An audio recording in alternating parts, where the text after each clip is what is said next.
things too. But I'm, as I say, I'm grateful for all that I have learned from the past, and for those people who have helped me in the past. There are large numbers of them, and by their thinking, I mean, and so on, to see my way forward.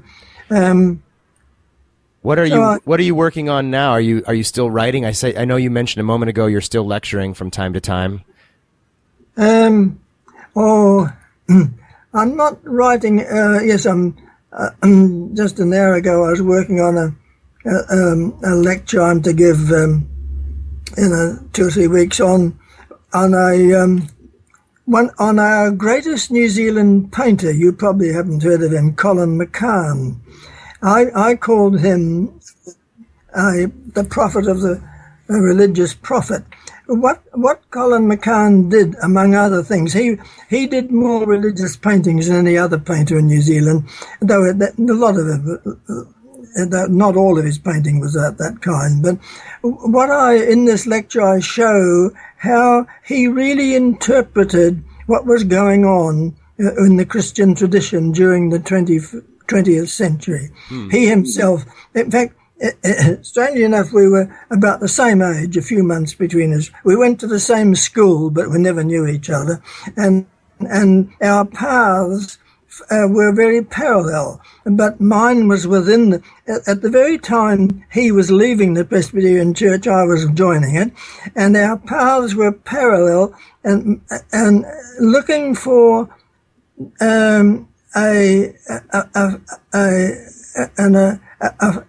an appropriate faith for the future. Church, I was doing it within the church, and his paintings really reflect that. I'm sorry I can't. That's one of the things I'm doing. Another little thing I did last year was to just write a little book. It really encouraged me to write it. It's about my cycling journeys around New Zealand 80 years ago. Oh, wow. And I was a student and so on. So these are the things keep me available in the United States, the book about your cycling? No, but I can send you a copy if you like. I would love that. And you mentioned, and I noticed again, like you said before, you turned 98 in 11 days. That's right. Do you have a party planned, of friends and family coming over? Just a small dinner party for the immediate family. Yeah. Because see, I've got it's too many to take them all in, because with grandchildren, I've got 9 great grandchildren now. So just my immediate sons and daughters. That's lovely. Spouses, really. What are your reflections on arriving at 98? Most people never make it this far. Well, I'm surprised that I'm as good as this. My mind seems to be as good as ever, really. So I'm quite happy about that. Well, my father, he lived to 100. But on the other hand, my brothers, I was the youngest of a family of 4 boys, and there was 11 years between me and the next one. So I was brought up as an only child, really. Right. But they've been long since dead. But so it's just a matter of luck in a way. The more I go through life, the more I come to realize that things happen more by chance than by anything else.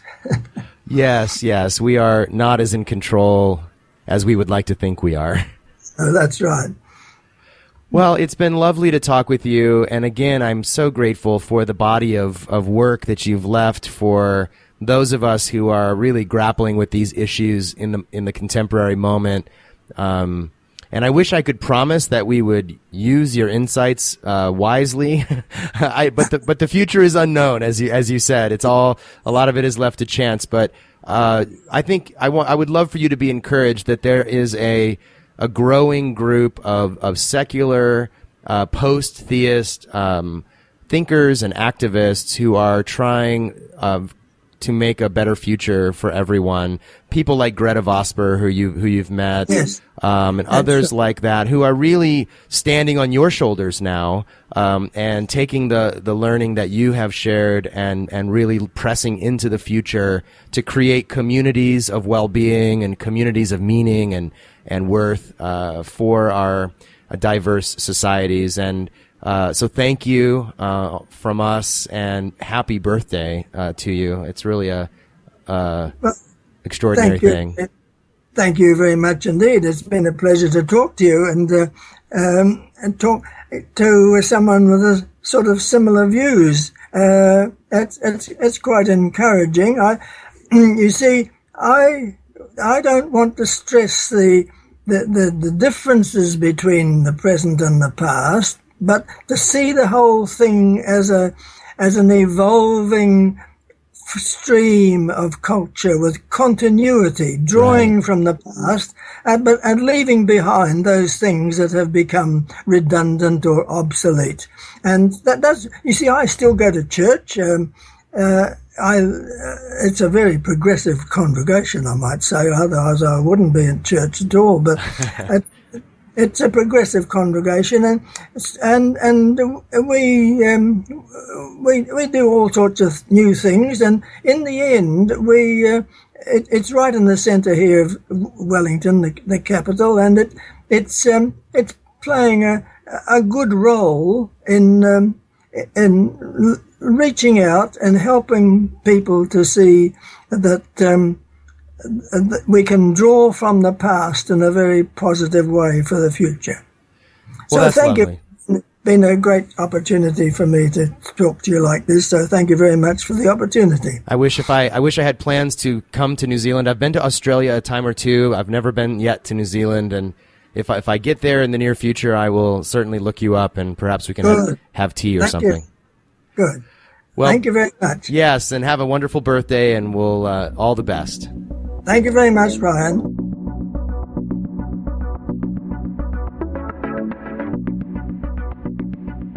What an absolute honor to talk to Sir Lloyd Geering. It's fascinating to hear his perspective over so much time, from a time when radio was first beginning to now talking to me from New Zealand to Los Angeles on Skype for free. It's got to be staggering to conceptualize the amount of change and transformation that's happened in human society in the time that he's been a young man until now.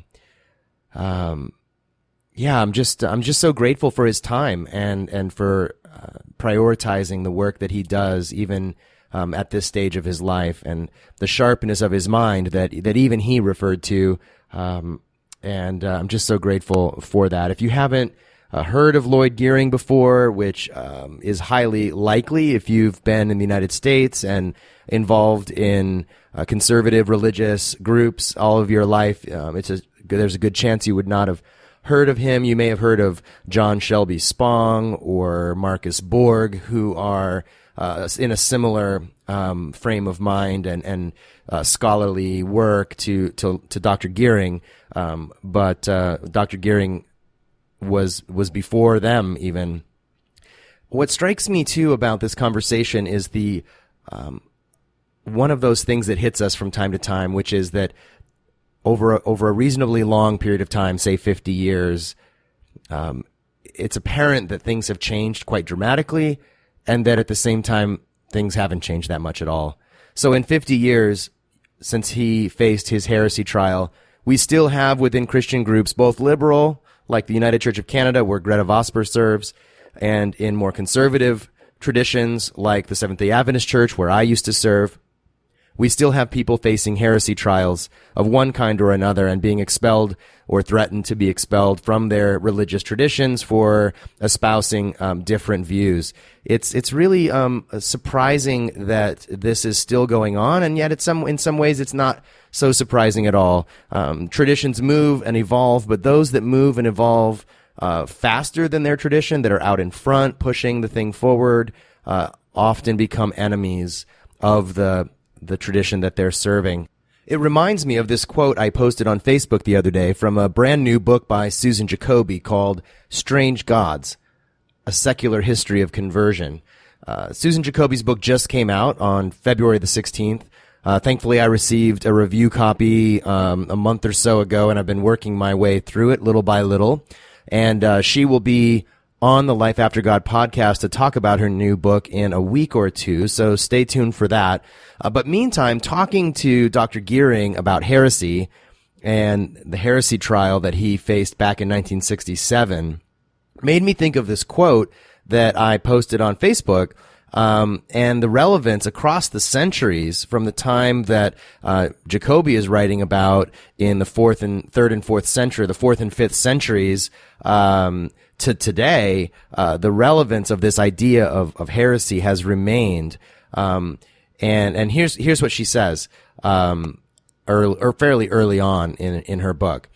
It has been said by a number of scholars that Christianity introduced heresy into a pagan world that had never possessed such a concept. I would amend that generalization to emphasize a more important point in the history of conversion. As Christianity consolidated its power, the Church introduced the idea of individual religious heresy as a punishable offense, and on a collective scale, as a form of political treason.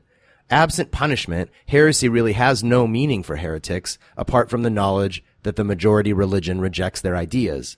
Such knowledge, again absent punishment, may be painful in some circumstances, but a satisfying confirmation of superiority in others.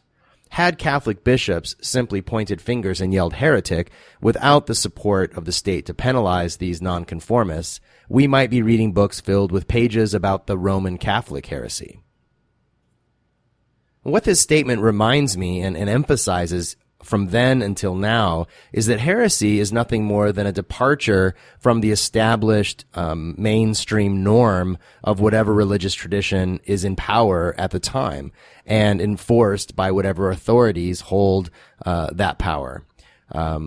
The goalposts may have been changed. The line which you must cross in order to be called or referred to as a heretic or punished as a heretic, changes over time. But the meaning of heresy in itself is simply nonconformity, to the norm set and enforced by the religious authorities. So in Dr. Gearing's day, the line that he crossed was questioning the historical veracity of the resurrection of Jesus. And something which today in mainline religious Christian religious traditions is unremarkable.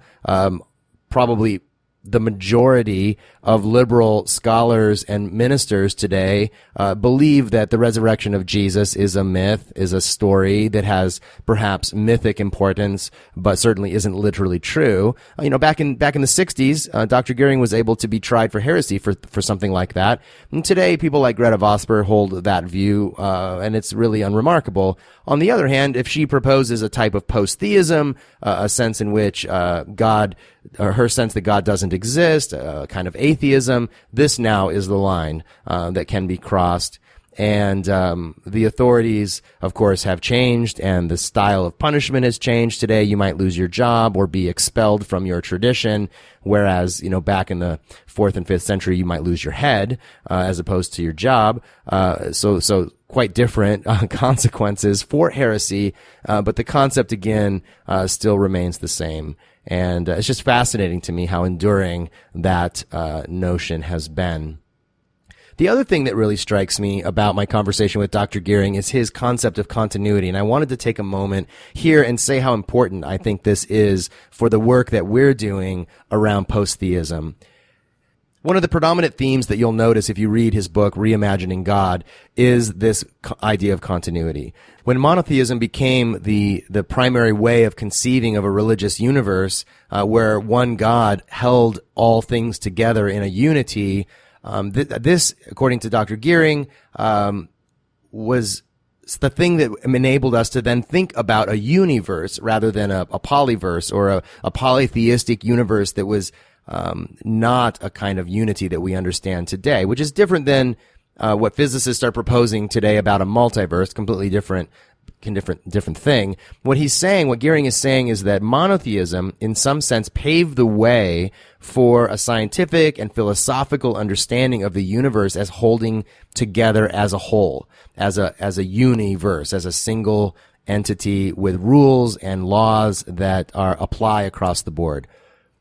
Without this, it might have taken significantly different detours to arrive where we are today.